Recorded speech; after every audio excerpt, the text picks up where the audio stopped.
For sure, I think the one that has been exposed to a lot of people, obviously, horse racing and sports betting.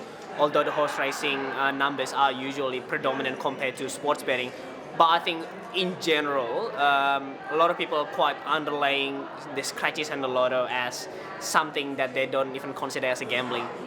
Although it is a form of gambling, a lot of people, again, generally don't even count, buying a lotto ticket as part of a gambling problem.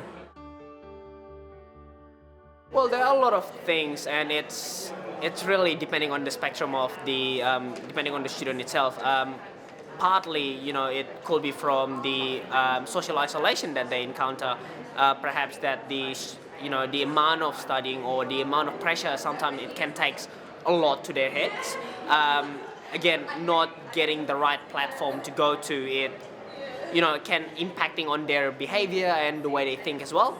But yeah, I believe that coming to your question again, I think why a lot of students are gambling because of the social exclusion. Yeah, there are a lot of things that comes out of it, especially the social harm. But I will more heavily focus on young people. I think with a lot of young people do tend to have a gambling issues, have a gambling problem. They tend to being very quiet about it. They not even gonna tell their mates. They might tell their close friends, but I think they really jeopardize the relationship between the parents, their family, or even their friends at times. And it could really impacting on their obviously academic performance and working as well. And they may not even socially active as they should be, and also that could impacting on their well-being.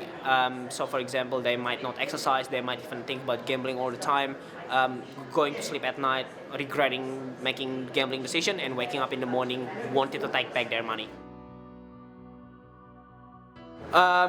Well, it have been heavily disappointing. Obviously, this corporate betting, they put a massive amount of money in research, to a general population, whether the message that they are trying to get across is being received by the general population. I particularly in myself, I do find it disappointing, although I could not blame the corporate betting in doing so. They haven't break any law. They doing their best to ensure that the profit's still coming in their way. But although I find it quite disappointing that a lot of young people, or even in general population, they're not speaking about it as they should be. That's probably in my point of view. I think the general population should have been speaking about gambling and receiving it as you shouldn't be, having the shame culture because you gambling means that you're different than others.